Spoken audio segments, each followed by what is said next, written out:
Israel is accused of committing genocide in Gaza. And today we're going to investigate that accusation, what the data shows, what it doesn't, and exploring the proofs. I'm Yisrael Naaman from the Naaman Academy, and we're going to do a deep dive into these accusations and to understand what they mean, if they're true, and what are real genocides. Here we go. First of all, what are we going to cover? Intro to the Gaza war from October 2023 to October 2025. What is the definition of genocide by the UN Genocide Convention of 1948? Genocides and mass murder, slaughter. We'll be doing a historical review of recent events. In other words, the last 100 some odd years in recent memory. Palestinian population growth, 1967 to 2025, because there are accusations thrown out that Israel's been committing genocide for close to 80 years. Also needs a few words.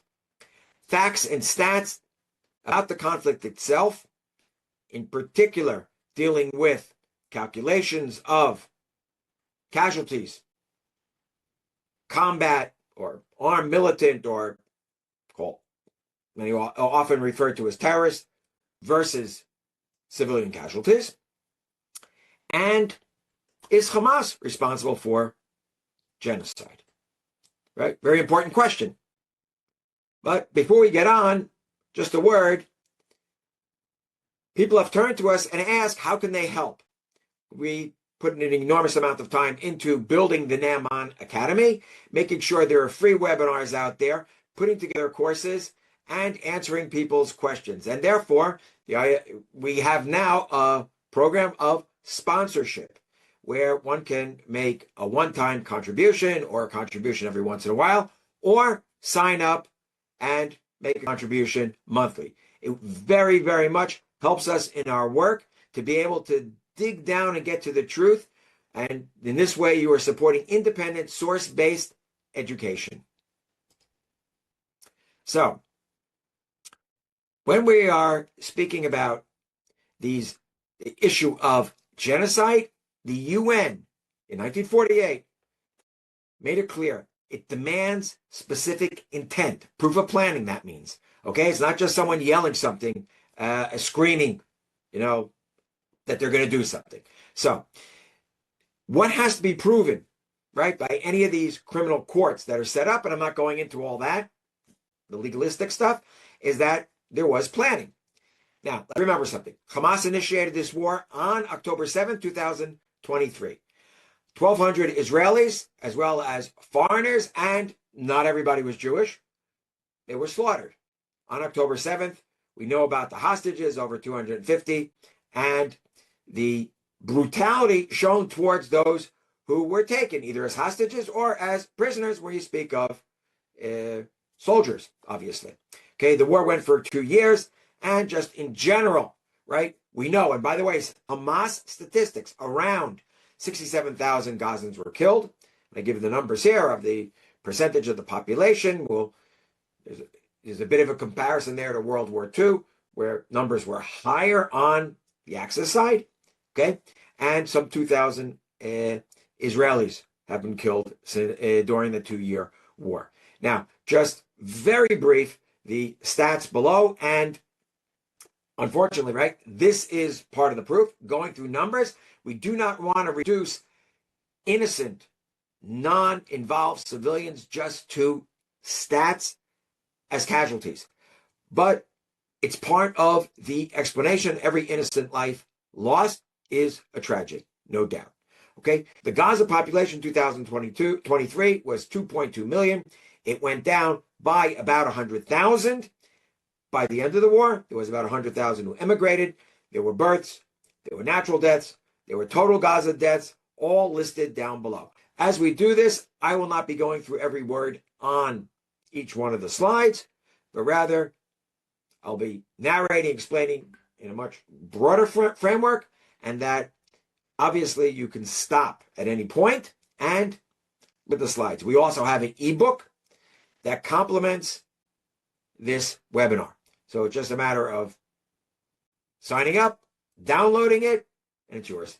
So when we speak of the Gaza war, which went just about exactly 2 years, as we know, it started with this horrible Hamas attack. By the end of October of 23, Hamas announced they're not responsible for anything above ground, only for what is below ground. In other words, themselves in the tunnels. And they used civilian areas as cover. Everybody knew it, and the civilian population became very much hostage to Hamas and, yes, human shields more often than not. Collateral damage happens in every war. We're speaking here of civilian populations, and what it means is it's not intentional. We'll be getting into it, how often Israel made phone calls, sent text messages, announced to the population that they had to move out of harm's way. Okay? But that's in general. Let's go to the UN General Assembly from 1948 and to their definitions, because I've been told, I've had this argument online with lawyers and whatever else. This is not historical. This is a legal definition. Okay? We're going to go to legal definition. We're going to see if this is really applicable. So, when we're taking it from Article 2 of the UN Genocide Convention, you have to prove intent. Planning is what proves it, and then putting it into action. You can't just plan and not do anything. You planned, you did nothing. No. Okay? So you have another couple of steps, right? And we quote here, any of the following acts committed with intent to destroy in whole or in part a national, ethnical, racial, or religious group as such. All right? Israel, no specific, what's called specific intent or intent. There was no planning. Killing members of the group, which is another clause here. In armed conflicts, look, we know you kill the other side's military, their army, right? They attack you, you attack them, and there's no doubt it's deliberate in destroying each other's armed forces. It's never been otherwise, right? The war against Hamas, it is not against civilians, and yes, they get caught in the crossfire, especially when Hamas would fire from civilian areas. Next clause, cause serious bodily or mental harm to members of the group. Let's face it, in all wars, combatants suffer bodily and mental harm, very often both, as well as civilians who are in the region. Okay, so this is general framework for all wars. But there's no intent that anybody's proven. And I've often heard people say, oh, there's this scholar, he said this, that, and the other. And I ask for what was specifically said. And I say to everybody, you have to get the facts. Not that so-and-so said, and, he's a professor of this, that, and the other. What is the argument being made? Moving right along and continuing, okay? That deliberately inflicting on the group conditions of life calculated to bring about its physical destruction, whole or in part. So, as we said, Hamas is entrenched underground. Israel helped establish humanitarian zones, especially the Al-Mawasi region. Okay, humanitarian aid in general was delivered. We'll be getting into that with hard facts and numbers. And as we said, the warnings. And as people have said, oh, you do, like sarcastically, so it was perfect? No, it was totally imperfect. Wars are imperfect. Getting supplies out to civilians under such conditions for sure is imperfect, especially when you have an adversary who doesn't really care about its own population. And this is not the only case. We know of plenty of cases like this that have taken place in other conflicts. In particular, recent years, we speak of Africa and the Middle East. Okay? Now, continuing, imposing measures intent to prevent births within the group. Never happened. As a matter of fact, Hamas announced there were 50,000 births during this period. And forcefully transferring children of the group to another group. By the way, the Russians did this to the Ukrainians, right? 2022, 2023. Never happened in this conflict. Never, ever happened. Nobody ever thought of it. Okay? And we do have a writer here that certainly there are mistakes. And yes, there can be excesses by soldiers. And those are war crimes. And if someone is caught, they need to be put on trial, court-martialed, right? That's the only way to have a disciplined army. Now we take a look here. You see there's aid from Jordan that was sent to Gaza and the Al-Mawasi humanitarian zone where there are over 600,000 refugees from Gaza. They're internal. They're actually called displaced persons if they haven't crossed the borders out of Gaza in order to keep people out of harm's way. And yes, at times there have been Hamas operatives in the Al-Mawasi area, and Israel went after them, and some collateral damage, but very limited overall. There are 600,000 people there, and the casualties go into somewhere between 100 and 200. And that includes, of course, the Hamas operatives. Okay, so let's take a look at genocides, documented genocides defined as such in the modern period. When I say the modern period, we start in the 1890s because everybody forgets, and these are genocides people are not familiar with for the most part. Armenians. People are familiar with the Armenian genocide during World War I. What they are not familiar with is what the Turks did to them from 1894 to 1896, where between 100 and 300,000 Armenians were slaughtered. All right? Later on, all right, that's by the Ottoman Empire, the Sultan Abdulhamid II. And then later on, we know of the Committee of Union and Progress. That was the New Ottomans, as they were known, during World War I, where between 800,000 and 1.5 million Armenians were murdered. Execution, death marches, and starvation. You have a picture on the right-hand side of Armenian casualties. And what we have on the left, you'll notice that's a flag, and it is the Ottoman army, and they have the Shahada flag, is the same flag used by the Islamic State Caliphate and others. In other words, they were saying very much that they had become they were moving towards secularism, so it was said, but we know the Ottoman Empire, even in its death throes, was still very much with this Islamist understanding. It was a mix of this rising Ottoman, call it Turkish nationalism, with Islamism. The Greek genocide committed by the Turks during the War of Independence that the Turks had after World War I, but also at the same time as World War I, when they were killing Armenians, right? By the way, these are all Christians massacred here. Close to 1 million deaths, 1914 to 1923. The same Committee of Union and Progress during the war, and then afterwards under the Ataturk regime. And the usual, what they used were these forced marches, starvation, and destruction of Christian society with all the usual brutal behavior, slave labor until death, forced conversions, which in general didn't happen, because people were killed instead. Okay, and you have a total destruction of the culture and the religious society, and yes, the people, in other words, flattening these villages. The Assyrian genocide, same Turks, but also you had Kurds who were involved because it's in eastern Turkey. People forget about this. It was known as Seifo, which means the sword, and the same template of destruction.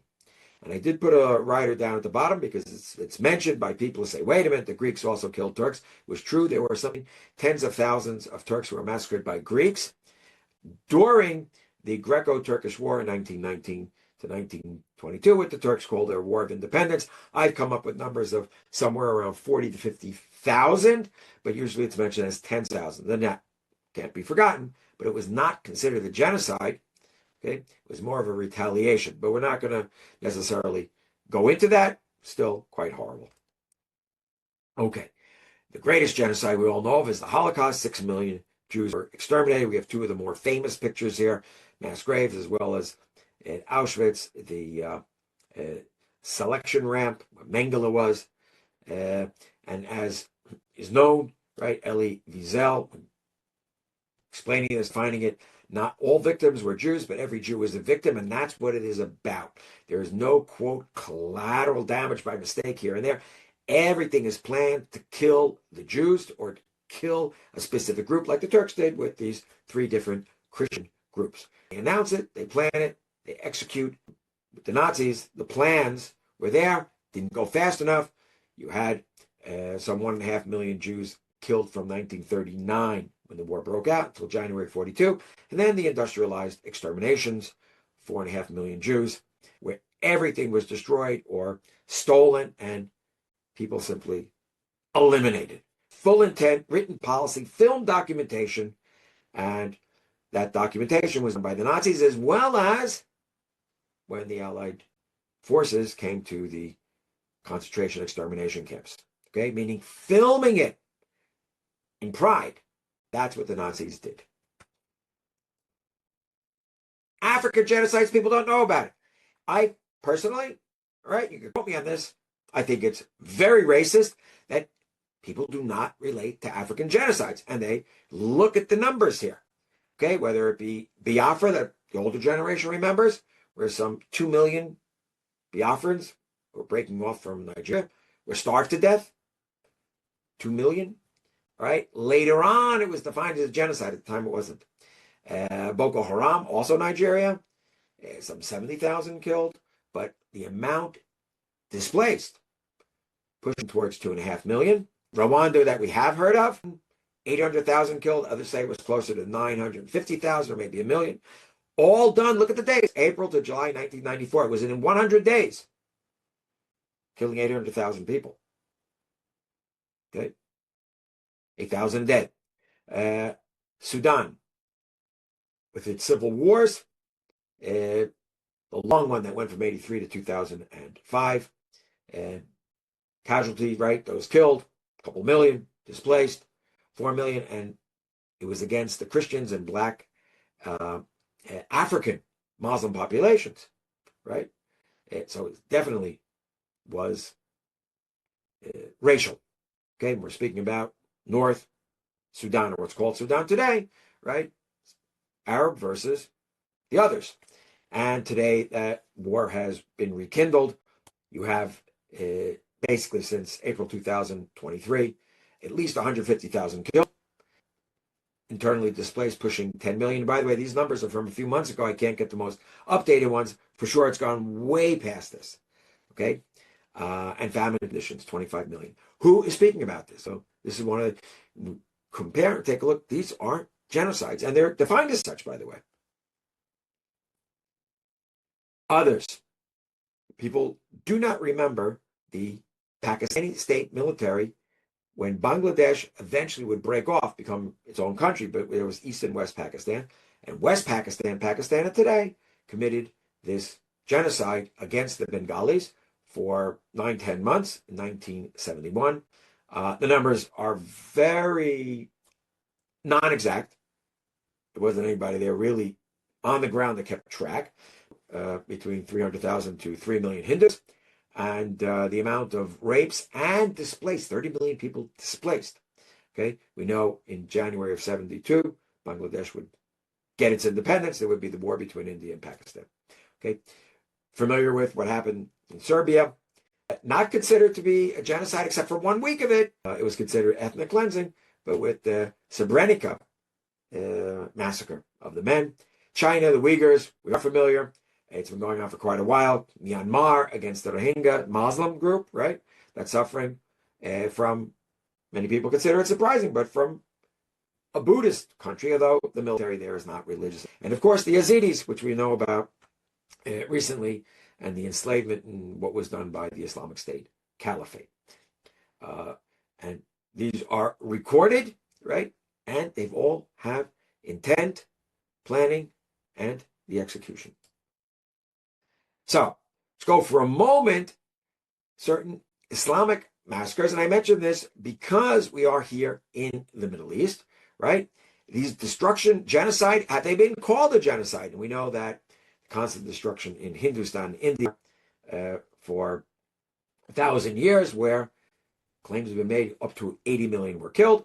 This is not the modern period, and I said that's what we're focusing on, but I figured it was important just to put it into a certain framework or perspective, all right? And the amount who were enslaved, and enslavement also, when you destroy a civilization, it's understood, right, from the UN, their definition, you're just destroying who and what they are, could be considered a genocide. And yes, the African slave trade with the millions who killed and those who were enslaved and died under very brutal conditions.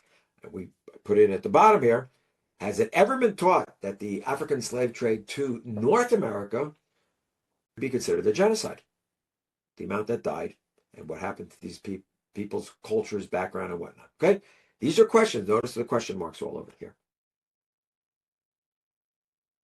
World War II, right? You talk about destruction, and people say, oh, destruction in Gaza. Just a reminder, what happened when the Soviets captured Berlin. That's the picture on the left-hand side. Can't miss the flag. And what took place there. We talk of destruction, and the Americans dropped nuclear weapon on Hiroshima and Nagasaki, but there's the famous picture of the dome, as it would be known, the Hiroshima dome, about the only half building that was remaining. And a lot of civilians were killed in both of these finales to World War II. Okay, we go to mass murders that are not considered genocide, and people often haven't heard of them, right? How many people are familiar with the Holodomor, a Ukrainian famine in the Soviet Union? The Soviet state was breaking the back of Ukrainian nationalism, and within a couple of years, starved to death between 3.5 and 5 million Ukrainians. Soviet Union, we know the Gulag, right? Numbers go up to beyond 10 million, some say even to 20 million that may have died there. Others make it seem very low. What's a very low? Oh, close to 2 million. And then China, twice over, great leap forward, which once again, the numbers are very hard to keep track of, but they're in the millions, 15 to 55. And then later on, the Cultural Revolution. Cambodia, the Khmer Rouge, was not considered a genocide until 2018, meaning it took 40 years. They considered it to be an auto-genocide. And there, 25% of the population, which was Cambodia, was killed by other Cambodians in the name of all sorts of equality and peasantry and stuff like that. And yes, recently, the Syrian civil war, which is not considered a genocide. Let's ask, if there had been an intended genocide in Gaza, what would have happened? First of all, would you allow any humanitarian aid? And here we have a picture of Iranian humanitarian aid that Israel allows it. It's Iran, wants to destroy us, but you're sending aid? Fine. There wouldn't have been warnings of attacks, any phone calls, anything like that. And who would tell the population, move out of harm's way?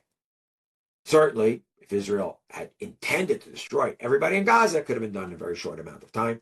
Obviously was not. Israel was seemingly careful in what was done, and once again, not 100% careful, right? We know that there were innocents who were killed.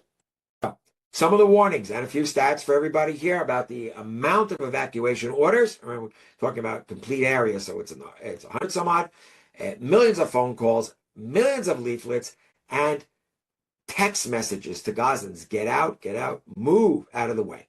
And there are complaints that even when moving, some people got killed and injured. Yes, it did happen.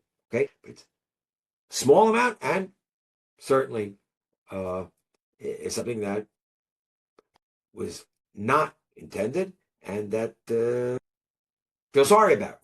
Okay, by the time of a ceasefire, you have over 2 million tons of humanitarian supplies sent in.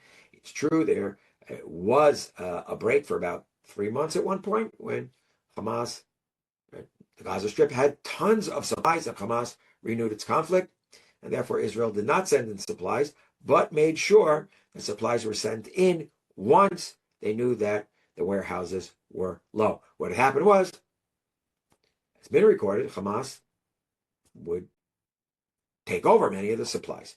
Okay, so the Mawasi in humanitarian zone, 600,000 people were there. I mentioned approximately 200 killed in Israeli strikes against Hamas. Apparently collateral damage there. Israel and UNRWA were not working together. And Israel was, as I just mentioned, accused of genocide in a 2-month period because stopped aid trucks going in, knowing that the warehouses were full, but renewed supplies after that time. What else was done? The World Health Organization, vaccinations for polio were coordinated with Israeli armed forces. And you look at the numbers here, 560,000 1,000 children vaccinated, September of 24, the 600,000 less than half a year later. And then donations coming in for Gaza rehabilitation. You have them right here. The UAE, you notice, who's an ally of Israel, they sent the most money. The US, far behind in essence. European Commission, and Qatari funding through UNRWA. But questions get asked, where was the rest of the Arab and Muslim world? Okay, you notice the amounts here, adding up to, call it $2 billion worth. And let's take a look comparative, and we're doing a lot of comparisons here. Yemen, South Sudan, and Sudan, right? Have terrible refugee problems. All of them is any place from, 100 some odd dollars to 300 and whatever. Palestinians, $1,650 per capita in the same situation, right? When you look at it, tells you something, okay? And yes, Hamas very much still controlling things, and to this day still does control much of the aid that goes in. Here, and I'm not going to go through everything, right? There's a lot of statistics. Take a look at it on your own. But the growth of the Palestinian Arab population from 1967 to 2025. Now, you'll notice there are, when we speak of the West Bank or Judea Samaria, the Palestinian population, Jordanian as well as Israeli stats, went from right after the Six-Day War, some 600,000 Palestinians in the West Bank who remained. There were 200,000 went to Jordan. They did not want to live under Israeli control. And according to the Palestinian Central Bureau of Statistics, you have close to 3.5 million Palestinians in 2025. Take a look at the numbers on the right. So do the math, 514% increase in some 58 years. Gaza, close to 600% increase in numbers. Jerusalem, remember the Arabs in Jerusalem and Jordania in Jerusalem, Israel unified the city. There were 69,000 agreed upon by both sides when you get to the stats. And today, Israeli statistics, of course, 400,000. So also close to 600%.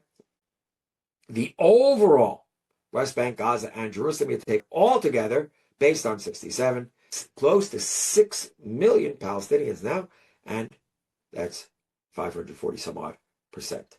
Okay? Israeli Arabs. And there have been accusations made recently that Israeli Arabs have been suffering a genocide for, 77, 78 years. You can suffer a genocide for that long and still be around. Not only that, to have multiplied something like 1,300%, meaning 13 times over, totally ridiculous.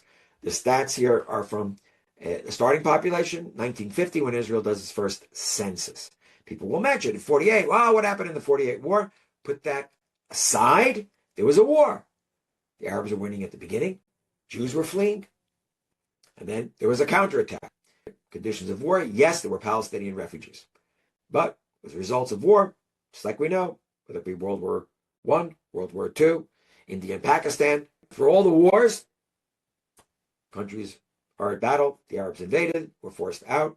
This is a totally different situation, but you did have 156,000 that were here in 1950, and their numbers have grown 13 times over through 2025. Moving on here, Gaza population, and once again, Hamas Interior Ministry stats, 2.2 million as of October 7th, 23. Now, according to Hamas, about 100,000 left during the war. Okay, let's take a look at how Israel was trying to build what's known as an economic peace. It's true, Israel has quite a hardline right-wing government in power, but that was their policy. They're in Gaza, Hamas rules Gaza, they can work in Israel. There were 18,500 permits, and October 8th, planned additional work permits, 10,000. October 7th, 2023, 25, 2 years of war, 67,000 approximately Gazans who died in the war, and that was a Hamas statistic. That's not Israel's statistic. Natural deaths also. We now move to Israeli claims that at least 1/3 of all deaths were of Hamas fighters, militants, terrorists, whatever you want to call them, right? Hamas does not differentiate. They have a general death toll, and they say, no, that's it. You figure out who was a combatant and who wasn't. Well, Israel figures it out. Evidence on the ground, as well as the amount of men of combat age. Now, there are others who claim, no, it's not 1 to 2 that Israel was claiming. And by the way, recently Netanyahu claimed it was 1 to 1.5 or even 1 to 1. Personally, I don't think it's quite that low. That's just my perspective. I think quite a few others, by the way. All right, but still, 1 to 2, quite low in urban warfare. Others claim 1/4 to 1/5 of all deaths were Hamas operatives, and that means that the civilian casualties are higher, and therefore that brings us to a 15,000 average, if you put them together, of the amount of Hamas fighters who would be killed. And once again, they don't differentiate. We take a look about over here, okay, somewhat of a more statistics, and I want to make it clear, all innocent deaths are tragedies. We're using the 67,000 number. We divide by the days of war, and you get 90, approximately 1 deaths per day as a general calculation. This is not an organized in any way or planned out massacre. You have to subtract from the overall number of 67,000, and I take a compromise here of 20,000 between 1/3 to 1/4 what others are claiming, more or less. 20,000 Hamas operatives are dead. But what everybody forgets is to subtract the natural deaths, which is actually 12,600. I'm just using 12,000. We're rounding off. And you come up with 35. And then you start dividing it by the days of war we've mentioned before, and the fact that 30% of Gazans fully aid and collaborate with Hamas. And by the way, not the statistics from Israel. These are statistics. We're talking about civilians said to be not involved. These are statistics from the Palestinian Center for Policy and Research, led by Khalil Shkaki. Fahi Shkaki was a famous terrorist, was known as an engineer, made bombs. His brother, Shkaki, was killed years ago. Okay, so we're not talking about someone who's a moderate Palestinian, whatever else. No, he's fully with the program. But he's considered a very good pollster. And he calls out Hamas, he calls out the Palestinian Authority. You'd be surprised. Now, willingly or not, you had a lot of those civilians who are considered to be shaheeds or martyrs. Because if they died in the conflict, they go to heaven. So let's do a few more calculations. I don't want to overburden everybody, but this is what it comes down to. You got to get to the nitty gritty. As we said, do a deep dive. All right. There's no professional expert agreement on what's acceptable of the ratio in urban combat. However, low is 1.5 civilians per combatant. High is considered 9 per combatant. However, the UN has not so many years ago accepted the 9 to 1. And that was a paper done by John Spencer, who is an expert on urban warfare and teaches at West Point. He said 9 to 1 is what you often have in these urban conflicts. As we said, Israel claims the 1/3, all right? And now we begin to bring it down to the ratios. Okay, once again, I'm not going to go through every line here, but the point being that with 35,000, say, Gazans, who could be considered not having died natural death, and the ratios given, so you end up with 40 some odd civilian combat-related casualties per day. If we decide that it's a 4th to a 5th, you end up with 50 some odd. Okay, we'll take a look at that. Now, where is there a spanner in the works here?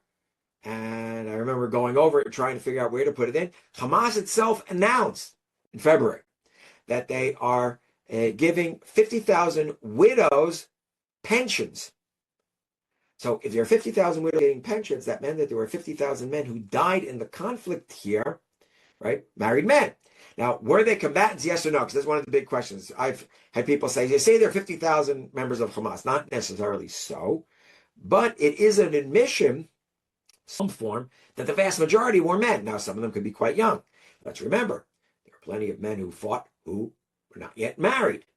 So the statistic is a bit of a strange one, okay? And I say, it proves something. How much exactly is a little bit difficult to tell, because the statistics here are given by Hamas. Now, there's also the argument that when you destroy infrastructure in cities completely, that also constitutes a genocide, because you've taken away everything that people have. So I showed you at the end of World War II what happened. Same thing, right? 80% that happened here of Gaza infrastructure. 80% of Gaza infrastructure was damaged, destroyed, and 90% of the population displaced. Displaced meaning they're within the same territory. They're not really refugees technically, although you are a refugee, let's face it. But that's the technical term. And Hamas had been using civilian infrastructure. That's why it happened. Now, this is meant to be rebuilt by Trump's Board of Peace. We'll see what happens. But who's stopping the rebuilding at the moment? Well, we know that Hamas rules the vast majority of the population in Gaza. Okay, let's move to Yahya Sinwar. When we talk about Hamas and their responsibility. So in preparation for October 7th, right, this is what he had to say. We have a picture of Kibbutz Be'eri. It was destroyed. And Sinwar with Ayatollah Khamenei a few years ago, right? And I quote, "Commanders must deliberately carry out these acts, film them and broadcast the footage, set fire to anything. I want the whole kibbutz to be in flames." Let's remember, a lot of the people in kibbutzim were helping Palestinians get medical treatment, find work, and a lot of those who had work permits were actually working in the kibbutzim, and then turned on those who had employed them and helped them out. We had no choice but to say our word with iron and fire, with missiles on Jerusalem first, so that the entire world and the leaders of the occupation would know that Al-Aqsa has men who protect it, and that we are prepared to sacrifice the most precious and valuable things for the sake of Al-Aqsa Mosque. Now it's known as, this constant discussion of Al-Aqsa being destroyed, which of course it hasn't been, and that was the name of an intifada or an uprising, and that was also, they speak about the flood, right? They're going to destroy Israel and reclaim Al-Aqsa. It's not just what's written there, it's reading into what's been said previously and since this is written. And then finally, the masses of our people and our nation will rush across the borders, meaning Israel, of course, flowing like torrential floods to uproot your entity and the resistance in the region. All the living forces will rush to hit you with the utmost and most of their strength. God willing, and I am confident that the shape of the entire Middle East become different from the Middle East in which we live. In other words, the expectation here was the total destruction of the state of Israel and a jihad victory against everyone. As we know, where it stands today sort of has somewhat backfired, although Iran is still around, so is Hezbollah and the Houthis, but Syria is gone. Gaza's still there. Hamas still rules, but they're, in a defensive position. Smoldering sort of uprising in the West Bank, Judea, Samaria. So keep it in mind. What he intended, of course, may end up looking very different, but not what Sinwar wanted. And last and not least is Hamas responsible. We speak of genocides against Israel. And that, of course, also needs investigation. And we start here with Hamas Covenant, Article 7, which quotes a hadith that talks about killing Jews. Many of you are quite familiar with this. The day of judgment will not come about until Muslims fight the Jews, killing the Jews. And the Jews will hide behind stones and trees. The stones and trees will say, "O Muslims, O Abdullah, there's a Jew behind me. Come and kill him." Only the Garkar tree would not do that because it is one of the trees of the Jews. This is the hadith. It goes back to the 7th century. And people have told me at times, it's out of context in the Hamas Covenant. The Hamas Covenant is the context. They found it specifically to put it there in order to say we want to kill Jews. Intent, full intent.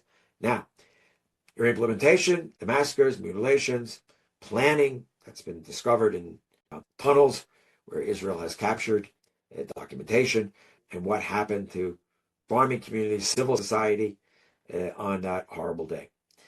Hamas video streaming. Hey, you can compare it to others who filmed destruction of the Jews. We speak of World War II. And the pride and celebrations that this was not just an intended extermination, it was being carried out. And a good third of the Gazan population very pro-Hamas. So the theology is there, and one did not have to be Hamas operative with weapons to carry it out. We know how many people Gazans crossed the border on October 7th that were not armed, and then took part in massacres and plunder and rape and whatever else. Okay, so Naaman Academy, educating to safeguard humanity from Islamic Jihad agenda and global anti-Semitism. In a minute, we'll take your questions. First, to our schedule. Our courses, Anti-Semitism and Farad of Facebook, a deep dive in understanding where does anti-Semitism come from, historically, as well as where are we today, whether it be left-wing, right-wing, Islamist, traditional Christian in some cases, okay, and how they all overlap, come together. And of course, exposing Islamic Jihad and how do we safeguard humanity and how we all can make a difference. We have, of course, our credits. We always give credit